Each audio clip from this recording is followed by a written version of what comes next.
Comment peut évoluer la guerre si nous perdons l'Afrique du Nord? À quoi ressemblera la fin de la guerre? J'aimerais pouvoir me débarrasser de cette pensée terrible. La retraite dure 50 jours. Sur plus de 1800 km, Rommel ramène en Tunisie une armée presque intacte.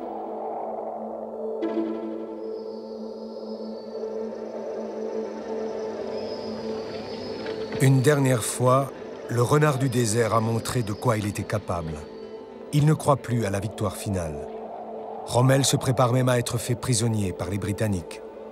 Si tu pouvais me faire parvenir par courrier express un dictionnaire de poche anglais-allemand, je t'en serais très reconnaissant. J'en aurais l'usage.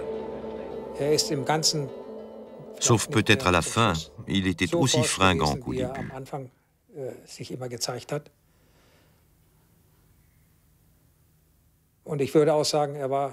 Je dirais qu'il était aussi devenu plus calme.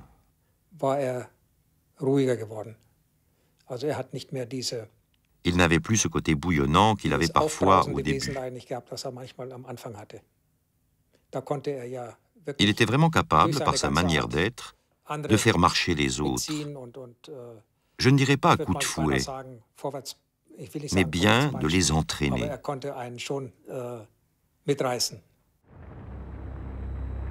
Hitler veut remplacer son maréchal par un autre général pour défendre la Tunisie. Ce sera Hans-Jürgen von Arnim. Début mars, Rommel est définitivement relevé. Pour raison de santé officiellement, la propagande a encore besoin du mythe Rommel.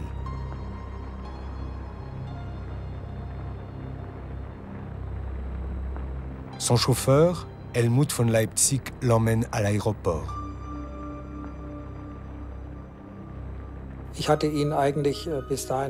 Jusque-là, il avait toujours été un modèle pour moi. Pendant tout ce temps en Afrique. Maintenant, je voyais, et c'était déprimant pour lui aussi, qu'il était remplacé par von Arnim, qui prenait le commandement.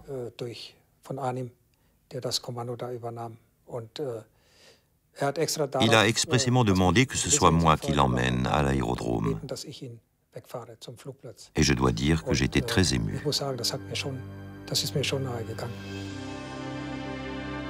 Sfax, Tunisie, 9 mars 1943. Rommel quitte l'Afrique. Dehors, c'est le printemps, arbres et prairies en fleurs, soleil. Le monde pourrait être si beau pour tous les hommes. Il y aurait une telle infinité d'occasions de les rendre heureux et contents.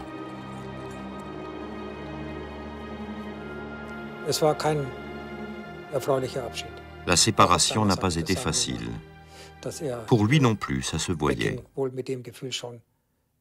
On voyait qu'il partait en ayant l'impression que c'était fini en Afrique. Et vraisemblablement, il sentait déjà que tout ça ne tournerait pas au succès.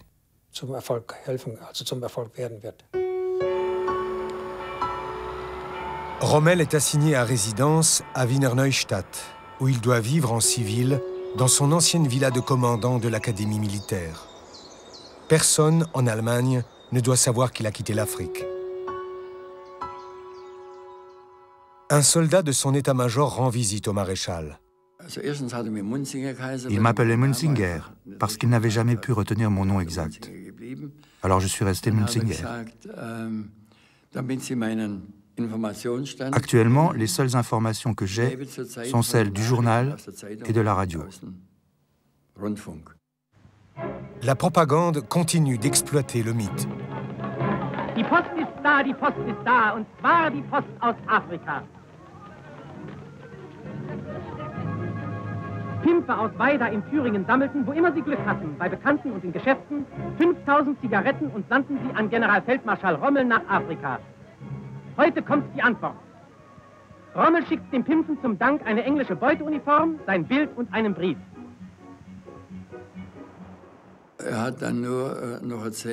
Ensuite, il m'a raconté qu'il recevait toujours des lettres de parents ou de mères qui supposaient qu'il était toujours en Afrique. Il disait parfois qu'ils étaient tout de même rassurés de savoir que le maréchal était auprès de ses troupes.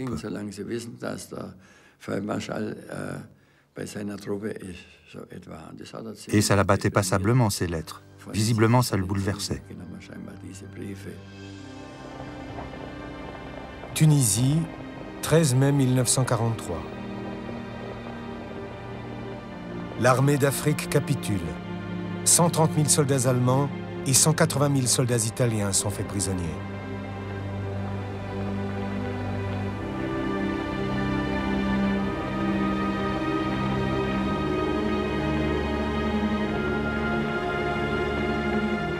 « 100 000 hommes ont payé de leur vie cette guerre du désert. »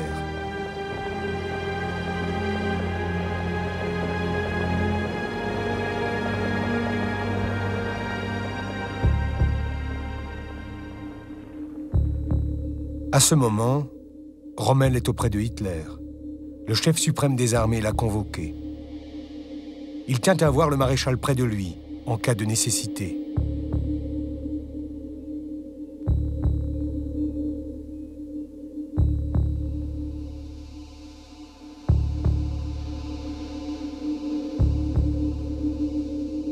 Bien que Rommel ne croie plus à la victoire finale, il reste fidèle à Hitler.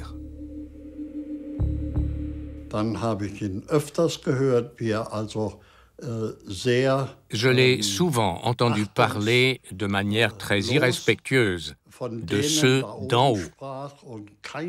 Et il n'avait jamais une remarque positive sur l'autorité du Führer ou de son quartier général.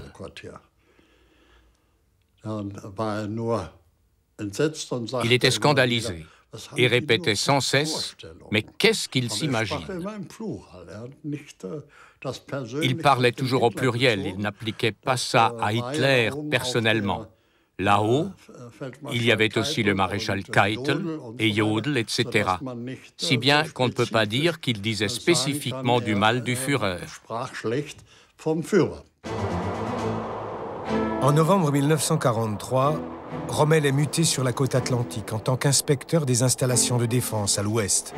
C'est là qu'on attend l'invasion alliée.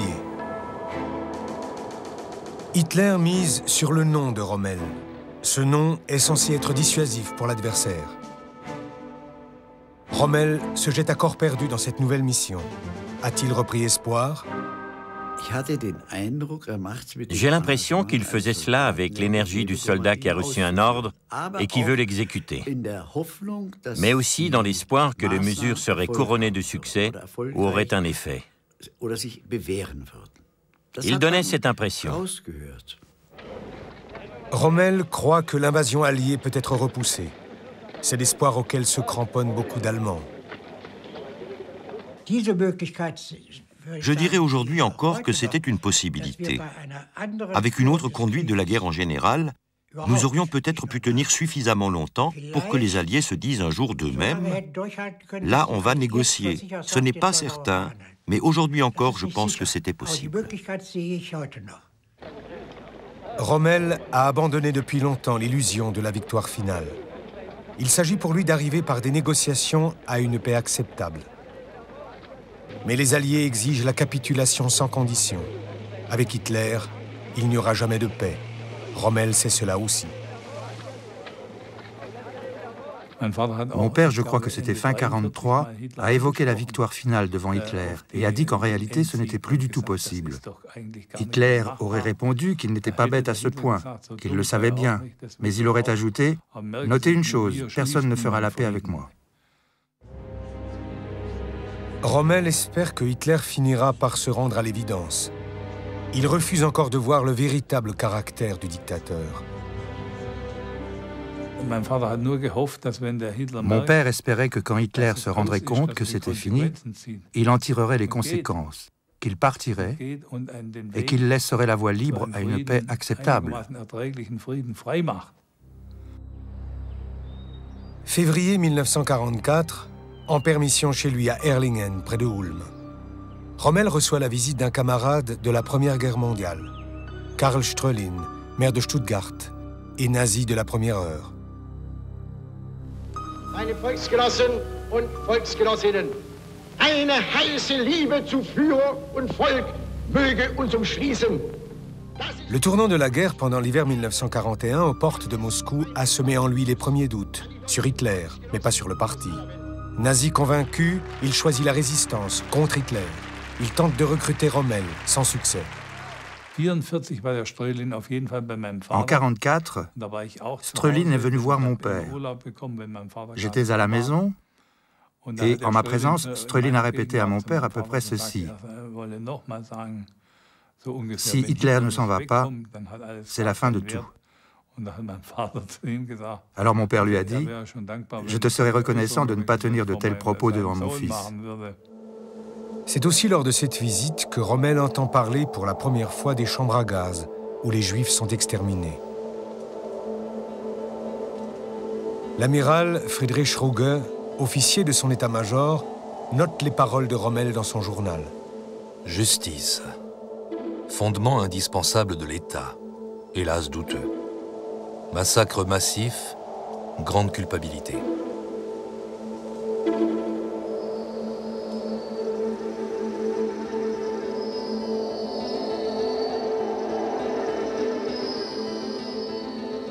Une nuit, un soldat britannique envoyé en reconnaissance sur les défenses allemandes de l'Atlantique tombe aux mains des Allemands. Le lendemain matin, on nous a mis dans un véhicule, les yeux bandés et les mains liées derrière le dos, et on a roulé plusieurs heures. L'espion est emmené au château de la Roche-Guyon, le quartier général de Rommel, au nord-ouest de Paris. Et au bout de la bibliothèque, j'ai vu Rommel assis derrière le bureau. Il a d'abord essayé d'être brutal. Il m'a dit « Alors vous êtes de ces commandos de gangsters ?» J'ai répondu « Je ne sais pas de quoi vous parlez. Les commandos ne sont pas des gangsters. Ils sont juste les meilleurs soldats du monde et il se trouve que j'en suis un. » Il a ri et manifestement il a respecté ce genre d'attitude. Mais ce que je regrette beaucoup, a-t-il dit, c'est que vous, les Anglais, et nous, les Allemands, nous ne nous battions pas côte à côte contre le véritable ennemi, les Russes. J'ai dit, oh, c'est une idée très intéressante, mais j'ai peur qu'il y ait un tas de choses très différentes entre vous et nous, et que nous ne puissions rien faire ensemble. Il a dit, quoi par exemple? J'ai répondu, eh bien, prenez la question juive. Nous ne pourrions pas faire aux Juifs ce que vous leur faites. Il a dit, oh, mais ça, c'est de la politique. Nous sommes des soldats, des guerriers. Nous n'avons rien à faire avec la politique. Et là, j'ai dit, eh bien, justement, voilà pourquoi nous ne pouvons pas combattre côte à côte. Paris, 17 mai 1944. Point sur la situation. Personne ici ne soupçonne que Karl-Heinrich von Stülpnagel, commandant des forces d'occupation allemandes, fait partie de la résistance. Lui et son petit cercle sont en contact étroit avec le comte Klaus Stauffenberg. Les conjurés approchent Rommel. Oui, on a cherché à recruter Rommel, parce que c'était l'un des chefs les plus aimés. Il était populaire. Tout le monde connaissait le renard du désert. C'était un des rares soldats à être vraiment connu. Et l'on espérait le mettre en relation avec la résistance, justement, parce qu'en Afrique, il avait eu cette mauvaise expérience avec Hitler.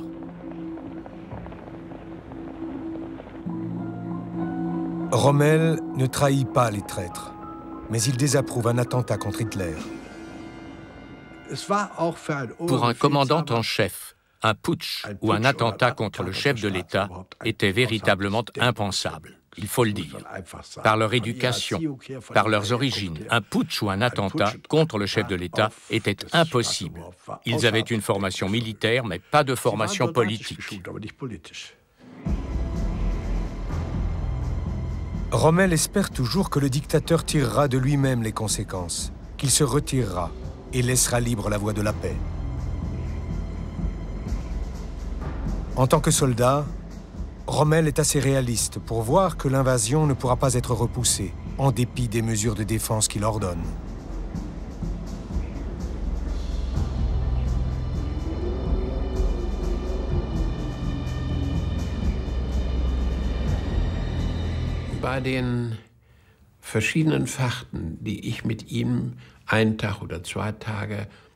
Lors des différents déplacements que j'ai faits avec lui sur le front, ce n'était pas encore le front, mais sa préparation, pour visiter les obstacles construits sur les plages, il exprimait son opinion dans son langage très simple de swap. Ce n'était pas un grand philosophe ou penseur. Il disait tout simplement « On n'y arrivera plus. Vous vous rendez compte? Les gens disent ceci et cela. Et regardez, on met là une division d'infanterie et nous n'avons presque pas de canons. Sur 2 kilomètres, on a une seule batterie. » Pour la propagande, il continue à manifester sa confiance. Im Hinblick auf unsere starken Anlagen, im Hinblick auf den vorzüglichen Geist unserer Truppe, auf die neue Bewaffnung und die Kampfmittel, die uns in die Hand gegeben sind, können wir den kommenden Ereignissen mit größter Ruhe entgegensehen und brauchen uns keine Sekunde den Kopf zerbrechen, ob es gut oder schlecht geht. Es geht bestimmt gut und ich glaube nicht, dass England ein zweites Mal wiederkommt, wenn hier den Versuch macht. 5 juin 1944, côte atlantique. Les stations météo allemandes ont prévu couverture nuageuse entre 200 et 300 mètres. Vent force 5 à 6, mer forte 4 à 5. Par un temps pareil, une invasion semble exclue. Rommel en a profité.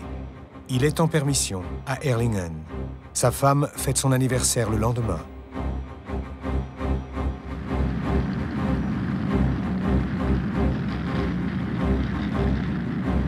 Vers 11 heures, les premières forces aéroportées décollent d'aérodromes en Angleterre. Il y a un anticyclone intermédiaire qui a échappé à la météo allemande.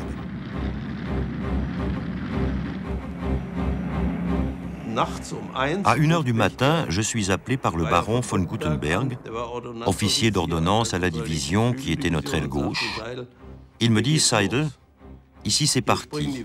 Les parachutistes sautent et on essaie de les neutraliser. » 6 juin 1944, 6h30 du matin. Les premiers soldats britanniques et américains débarquent sur la côte normande. C'est le début du jour le plus long.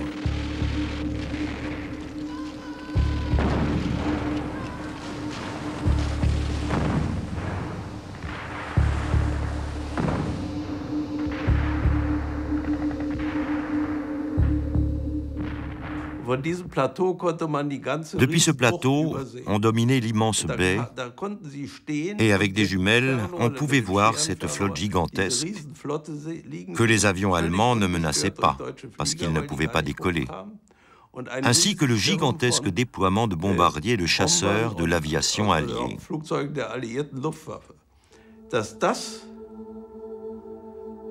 C'était la bataille décisive. Ça a été clair dès le premier jour. Et il était clair aussi que nous allions la perdre. À Erlingen, Rommel est réveillé par téléphone vers 7 heures du matin. 14 heures plus tard, il est de retour à son quartier général. Les Alliés ont déjà bien avancé.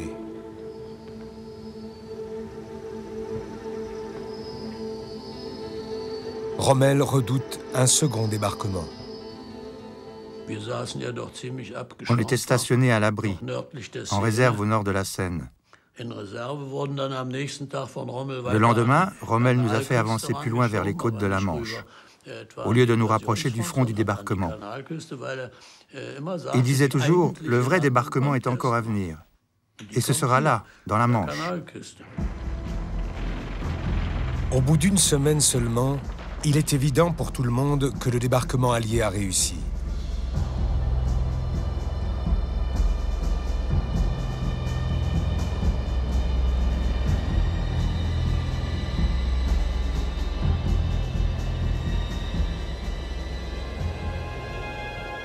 À Paris, le haut commandant en chef du front ouest, von Rundstedt, rencontre Rommel. Hitler s'est annoncé. Ils veulent l'inciter à arrêter la guerre à l'ouest.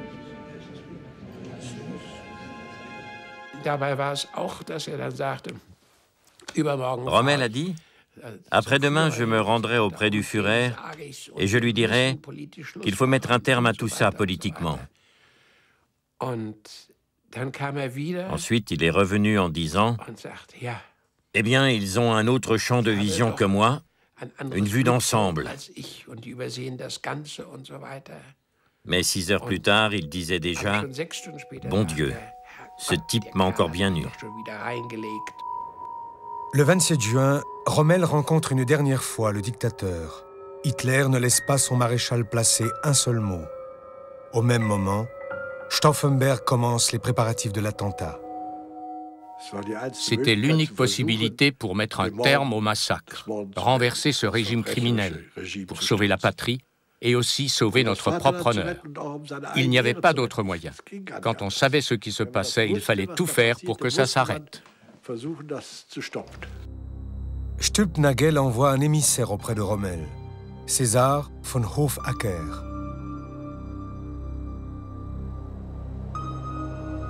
Le 9 juillet, à la Roche-Guyon, il informe le maréchal de l'attentat qui se prépare.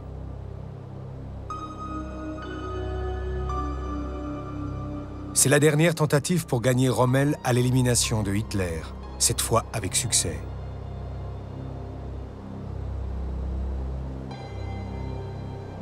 Quatre jours plus tard, une ultime démarche auprès du dictateur. Rommel écrit à Hitler « Les troupes se battent partout héroïquement, mais ce combat inégal tire à sa fin. Il est à mon avis nécessaire de tirer les conséquences de cette situation. Je me sens tenu, en tant que commandant en chef du groupe d'armée, de le dire clairement. » Mon camarade Munninger de l'état-major m'a montré le télégramme. Et je lui ai demandé, il a envoyé ça? Il a dit oui. Et j'ai dit littéralement, alors c'est un homme mort.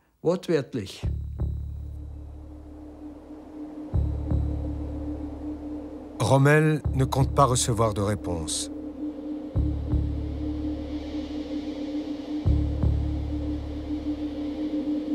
Le maréchal a un plan inouï, mettre un terme à la guerre de sa propre initiative.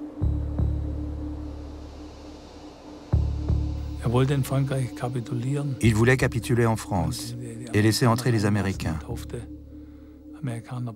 Il voulait laisser entrer Américains, Britanniques et Français. Il espérait qu'avec la conjuration à Berlin, leur entrée et leur progression se dérouleraient sans trop de problèmes. Ce serait la fin de Hitler. Il voulait faire du mieux qu'il pouvait pour sa patrie dans cette situation. Il savait qu'il fallait faire la paix avec les Alliés, sinon ça se passerait mal. Et si la paix avait été conclue alors, vous le savez bien, le bombardement de Dresde n'avait pas encore eu lieu. Des centaines de villes allemandes étaient encore intactes. Et je crois qu'il y a eu plus de soldats allemands tués après le 20 juillet qu'avant. Rommel va maintenant sur le front tous les jours. Il a besoin de la confiance de ses officiers et cherche à les gagner à son plan.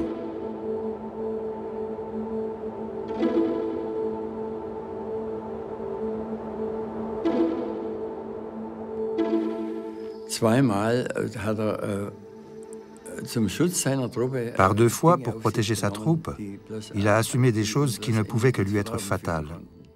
La première fois à El Alamein, quand il a battu en retraite en s'opposant à tous les ordres, et la seconde fois quand il a conspiré avec les généraux. Le 17 juillet 1944, Rommel est auprès de Sepp Dietrich.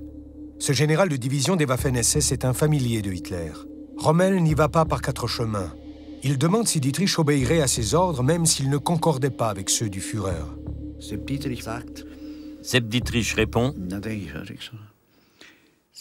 Vous êtes mon commandant en chef, et ce que vous commanderez, je le ferai. » Au même moment, décolle des chasseurs de la Royal Air Force. L'un des pilotes se souvient de sa mission. Notre mission était d'arrêter tout ce qui approchait de Caen, de mitrailler tout ce qui bougeait, tout.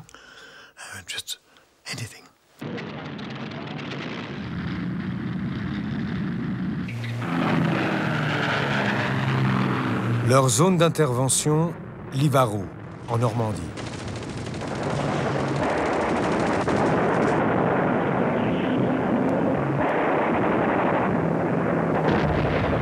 Vers 18h, ils repèrent un commande-car d'interception radio sur la route de Livarot à Vimoutier.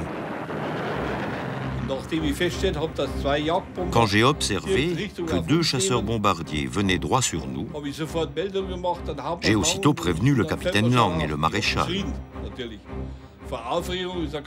J'ai crié. J'étais surexcité, c'est clair. Et ils ont tiré.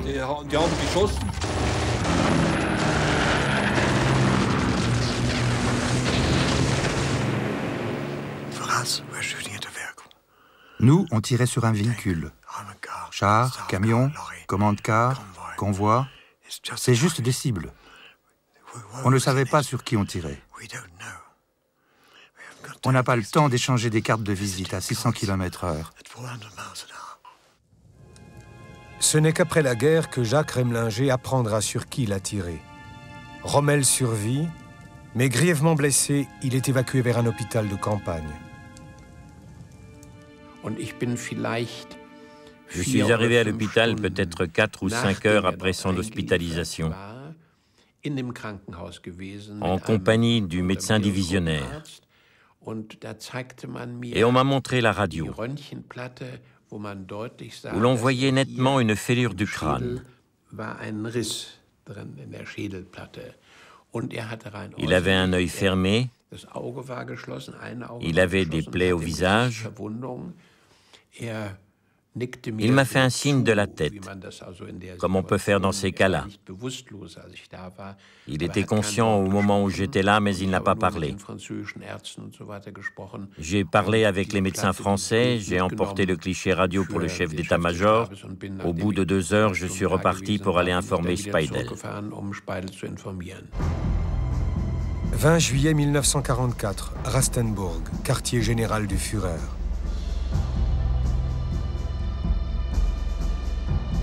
Trois jours après que Rommel a été blessé, Stauffenberg déclenche sa bombe. L'attentat échoue. Eine ganz kleine Clique ehrgeiziger, gewissenloser und zugleich unvernünftiger, verbrecherisch dummer Offiziere hat ein Komplott geschmiedet, um mich zu beseitigen und mit mir den Stab praktisch der deutschen Wehrmachtsführung auszurotten. Es ist ein ganz kleiner Klüngel verbrecherischer Elemente, die jetzt unbarmherzig ausgerottet werden. Le lendemain de l'attentat, Hitler rend visite aux blessés. De son hôpital en France, Rommel écrit le 24 juillet à sa femme « En plus de mon accident, j'ai été très secoué par l'attentat contre le Führer. On peut remercier Dieu que cela se soit bien terminé. » Rommel sait que ses lettres sont lues. Il se remet lentement. Seul son œil gauche reste fermé. 2 semaines plus tard, Rommel est ramené chez lui, à Erlingen. Fin d'une carrière. De l'état-major de l'armée, sur le front du débarquement, il y avait chaque semaine quelqu'un qui partait pour Erlingen, lui faire un rapport et lui demander conseil. Et j'y suis allé 2 fois. Et au cours d'une conversation, ça lui a échappé. Il m'a dit « Schlippenbach, croyez-moi, il aurait mieux valu que ça marche le 20 juillet. » Moi-même, je n'ai pas su quoi répondre, car je ne savais pas quelle était sa position. J'ai répondu très prudemment, du genre « Ah, vous croyez ?» Je n'ai pas pris position, mais je suis sûr à 100% qu'il a employé cette expression « si ça avait marché ». Le 8 août 1944 s'ouvre à Berlin le procès spectacle des conjurés. La cour est présidée par Roland Freisler.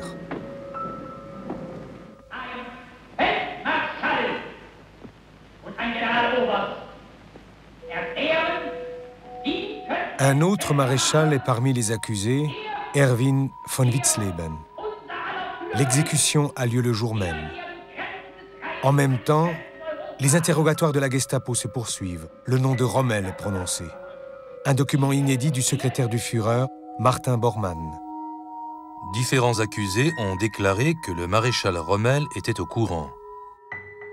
Que Rommel aurait dit qu'après la réussite de l'attentat, il serait à la disposition du nouveau gouvernement.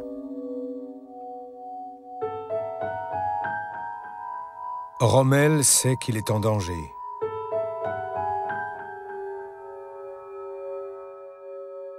Il parle avec son fils de la façon dont Hitler pourrait réagir. Il a même dit « Il n'ose pas m'accuser », car cela provoquerait un tel choc en retour sur le moral des troupes qu'il ne le fera pas. Il n'est pas si bête. En fait, il a toujours été persuadé que s'il allait à Berlin, comme le demandait Keitel, on l'éliminerait discrètement et on raconterait ensuite n'importe quoi pour expliquer sa mort.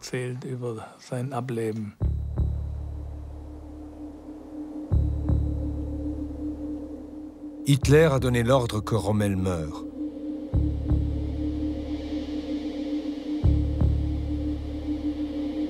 Le maréchal devra se suicider. Le dictateur ne lui laisse pas le choix. Il veut à tout prix empêcher que le peuple n'apprenne qu'il appartenait au cercle des conjurés. 14 octobre 1944. 2 généraux du quartier général du Führer se sont annoncés chez Rommel. Ils ont en poche une capsule de cyanure. Il sait ce qui l'attend. Des fonctionnaires de la Gestapo cernent la maison. J'étais arrivé le matin même pour l'aider dans de petits travaux pendant le week-end. Et puis mon père a dit « Peut-être que je serai mort ce soir. C'est tout à fait possible. » Il a parlé avec moi, puis ils sont arrivés. C'était d'abord très conventionnel. Ils ont demandé s'ils pouvaient rester seuls avec lui. Donc, il s'y attendait. C'est clair.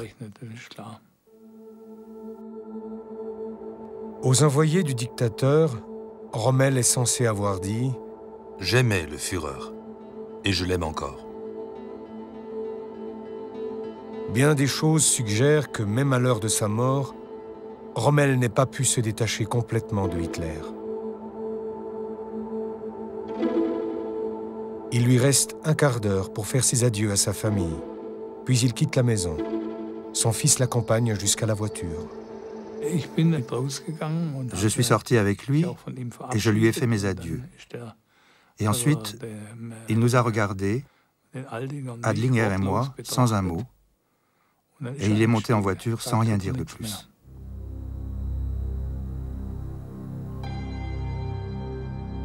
Peu après, Rommel avale le poison. Un médecin fait un faux certificat de décès.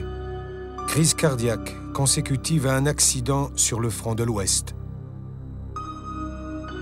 In einer süddeutschen Stadt nimmt das deutsche Volk in einem vom Führer angeordneten Staatsakt Abschied von Marschall Rommel. Dann klingt verhalten und feierlich der Trauermarsch aus der Götterdämmerung auf. Nun geht Generalfeldmarschall von Rundstedt als Vertreter des Führers zur Seite des Sarges und hält die Gedenkrede. Der unermüdliche Kämpfer war erfüllt von nationalsozialistischem Geiste, der die Kraftquelle und die Grundlage seines Handelns bildete. Sein Herz gehörte dem Führer. On avait l'impression qu'il considérait sa vie comme ratée, au vu de la catastrophe qui se préparait. On lui a annoncé qu'on projetait une offensive à l'ouest. Alors mon père a dit, c'est de la folie. Chaque coup de feu que nous tirons à l'ouest nous atteint nous-mêmes. Le général le plus populaire de l'Allemagne nazie est devenu l'ennemi d'Hitler, au terme d'un long chemin. À la fin, il était prêt à tout, et il l'a payé de sa vie.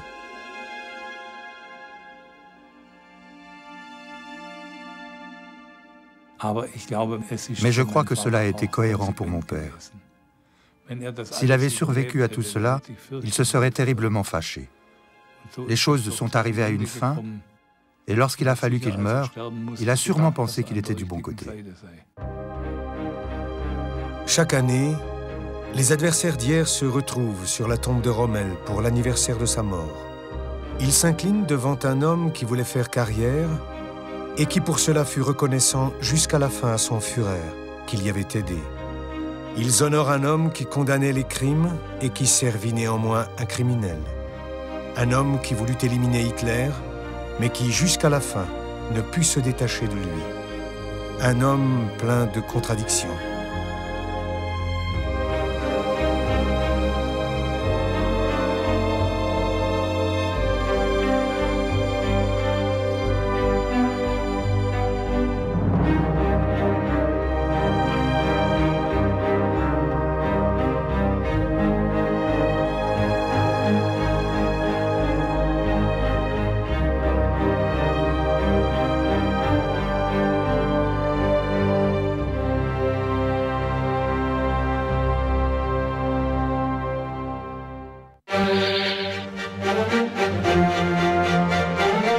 Les mercredis de l'histoire vous ont été présentés en partenariat avec le magazine Historia. Dans un instant.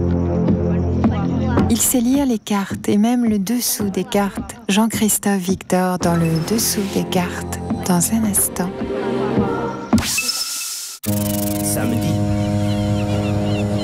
Départ pour les plus grands ports du monde. New York mythique. Hambourg hyper moderne. Shanghai frénétique. Dubaï paradoxal. Vladivostok stratégique. Appareillage samedi à 19h sur Arte.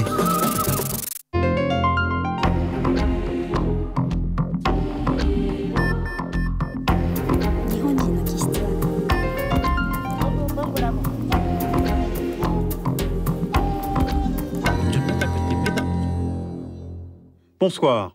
Savez-vous ce que sont des sables bitumineux? Alors, je vais essayer de vous expliquer ce qu'est cette matière première en vous donnant aujourd'hui des nouvelles du Canada. Le pays a une économie très dynamique qui attire de plus en plus de migrants et cette situation a de très nombreuses conséquences. Voilà, le Canada est là, il est situé au nord du continent américain. C'est l'un des plus grands pays du monde, 10 millions de kilomètres carrés pour seulement 32 millions d'habitants. C'est un État fédéral composé de 10 provinces et 3 territoires dont l'économie est extrêmement dynamique. Le PIB par habitant est de presque 34 000 $ américains en 2005, c'est l'un des plus élevés au monde. Le taux de chômage est de 6,5% en avril 2006, un des niveaux les plus bas du pays en 30 ans. L'indice de développement humain est l'un des plus élevés au monde, en 5e position en 2005. Le pays dégage un excédent budgétaire, ce qui aide à la réduction de la dette du pays. Alors, plusieurs facteurs expliquent un tel dynamisme, mais aujourd'hui, je voudrais me pencher sur le facteur pétrolier. Après l'Arabie saoudite, la Russie, les États-Unis, l'Iran, le Mexique et la Chine, le Canada est le 7e producteur de pétrole au monde, avec un peu plus de 3 millions de barils par jour en 2005. Or, cette production est appelée à augmenter dans les prochaines années, car il y a un potentiel énorme en Arctique et surtout dans la province de l'Alberta, avec l'exploitation de sables bitumineux. Alors, rapprochons-nous. Cette province de l'Alberta, elle s'étend sur 650 000 km², c'est plus que la France, pour une population de 3 200 000 habitants. Elle est frontalière de la Colombie-Britannique, du territoire du Nord-Ouest, du Saskatchewan et des États-Unis. 3 sites permettent actuellement l'extraction des sables bitumineux. À Peace River, dans le Nord-Ouest, à Cold Lake, dans l'Athabasca, autour de Fort McMurray, à 400 km d'Edmonton, la capitale de l'Alberta, où se trouve le plus grand gisement de sable bitumineux au monde. Regardons de plus près le site de l'Athabasca. Les sables sont exploités par la Canadian Oil Sands Limited, le Imperial Oil, le Petro-Canada. On trouve aussi la compagnie Suncor ou encore Total, Shell Canada. Pour vous donner une idée, les sables de l'Alberta produisaient en 1995 400 000 barils par jour et en 2005 plus d'1 million, soit désormais un tiers de toute la production canadienne. Et la production de pétrole issue de ces sables devrait tripler d'ici 2015. Les sables bitumineux ne sont pas une source de pétrole ordinaire. Chaque grain de sable est entouré d'une couche d'eau contenant des petites particules d'argile enveloppées de bitume. Le bitume est une forme de pétrole brut très lourd. Son extraction est coûteuse, elle est complexe, car les sables ne contiennent que 11% de pétrole. Le pétrole n'est pas pompé, mais il est extrait dans des mines, le plus souvent à ciel ouvert. D'abord, il faut dégager la forêt, puis les sols de tourbe. On creuse ensuite environ sur 50 mètres de profondeur pour enfin accéder au sable. Après transformation des roches sablonneuses, on obtient un liquide visqueux qui, une fois raffiné, produit du gazole et du kérosène. Alors l'exploitation de ces sables d'abord a des conséquences désastreuses sur l'environnement. Elle conduit à la réduction de la forêt boréale, donc à la destruction de tourbières, qui sont d'immenses réservoirs de CO2 et qui se voient alors libérés dans l'atmosphère. Et pourtant, cette libération n'est pas comptabilisée dans les calculs des émissions des gaz à effet de serre. Ensuite, les eaux utilisées pour l'extraction sont rejetées soit dans les rivières, soit dans les trous immenses des gisements qui ne sont plus exploitables. Et puis les conséquences de ce boom pétrolier ne concernent pas que l'environnement. D'abord, si on prend en compte le potentiel qu'offrent ces sables, le Canada se retrouve avec les deuxièmes réserves prouvées de pétrole au monde derrière l'Arabie saoudite. Ces sables viennent largement compenser les vieux gisements de pétrole conventionnels dont la production tend à décliner. Depuis 2004, le Canada est devenu le premier fournisseur de pétrole des États-Unis, devant le Mexique, l'Arabie saoudite et le Venezuela. Alors évidemment, cela tombe à point pour Washington, qui depuis le 11 septembre cherche à diversifier les approvisionnements américains. On note aussi que la société chinoise PetroChina a engagé des discussions avec l'Albertine Enbridge pour la construction d'un oléoduc permettant d'acheminer du pétrole vers la côte du Pacifique. Troisièmement, il y a le facteur prix.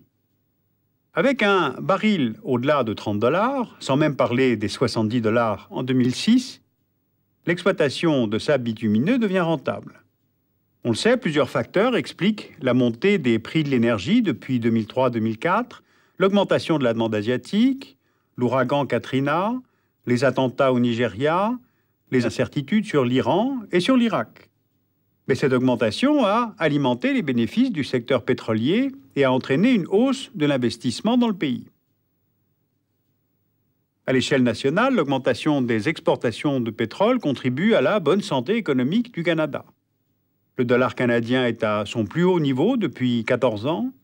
Le pays, en 2005, a dégagé un excédent budgétaire pour la 9e année consécutive et peu de pays peuvent en dire autant. C'est d'ailleurs le seul pays du G7 qui est dans ce cas-là. En plus, ce boom économique crée du travail, donc de la demande de main-d'œuvre. Et pour un pays peu peuplé comme le Canada, la main-d'œuvre, il faut aller la chercher ailleurs. D'où le recours à l'immigration qualifiée, que d'autres appellent choisie. En 2005, le Canada a accueilli 260 000 immigrants, principalement en Ontario, en Colombie-Britannique et au Québec. Ce phénomène n'a rien de nouveau. Le Canada est le pays du multiculturalisme, où l'immigration est depuis longtemps une tradition vue comme une source d'enrichissement, d'ailleurs dans tous les sens du terme. En 2005, un citoyen canadien sur 5 est né à l'étranger, et avec le boom économique des sables bitumineux, plus de 200 000 emplois devraient être créés d'ici à 2008, avant tout pour l'exploitation des sables de l'Alberta. Justement, si maintenant on reste à l'échelle de la province, les chiffres nous montrent que la montée du baril en 2004 et 2005 a surtout été profitable à l'économie de l'Alberta. Son PIB a progressé de 4,5% en 2005 et c'est de loin la hausse la plus élevée parmi toutes les provinces du pays. Ce qui induit une dernière conséquence, la question de la péréquation. La péréquation est un programme fédéral très important au Canada qui vise à réduire les inégalités fiscales entre les provinces. En 2005-2006, 8 des 10 provinces canadiennes, Terre-Neuve et Labrador, l'île du Prince-Édouard, Nouvelle-Écosse, Nouveau-Brunswick, Manitoba, Québec, Saskatchewan et Colombie-Britannique, reçoivent de l'argent de la part du gouvernement central au titre de la péréquation pour un montant total de près de 11 milliards de dollars canadiens, et les seules exceptions sont l'Alberta et l'Ontario. Le but, c'est de faire en sorte que toutes les provinces canadiennes puissent offrir des services publics à peu près comparables à leur population, peu importe la richesse de la province et le niveau d'impôt qu'elle exige de ses contribuables. Alors que retenir de cet exposé? Premier problème, les conséquences sur l'environnement. L'extraction du pétrole en Alberta est très consommatrice en énergie. Il faut dépenser 1 tonne de pétrole pour parvenir à en extraire 2. Le pays s'est engagé dans le cadre de Kyoto à réduire de 6% ses émissions de gaz à effet de serre d'ici 2012 par rapport au niveau de 1990. Or, elles ont déjà augmenté de 25% depuis cette date. Deuxième enjeu, le séparatisme. L'Alberta offrant déjà le taux d'imposition le plus bas au Canada, un tel dynamisme pourrait le conduire à une plus grande autonomie. Il y a en effet un risque que cette province se retire du programme de péréquation si celui-ci inclut dans son calcul le secteur des hydrocarbures. L'Alberta invoque pour cela un argument juridique, à savoir la souveraineté des provinces sur leurs ressources naturelles. Donc, les conséquences de cette croissance économique par les sables, ce pourrait être là aussi la fragilisation des institutions fédérales canadiennes.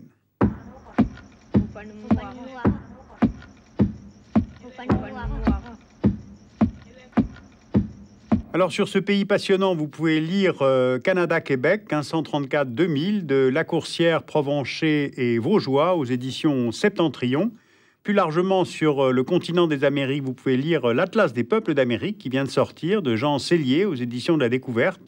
Et puis aussi Le Nouveau monde géopolitique des Amériques, de Pascal Gauchon et Yves Gervaise, au PUF. Et puis sur les problèmes internationaux plus larges, Yves Lacoste, le géographe français, vient de sortir un nouveau livre de géopolitique qui s'appelle « La longue histoire d'aujourd'hui » et qui est édité chez Larousse.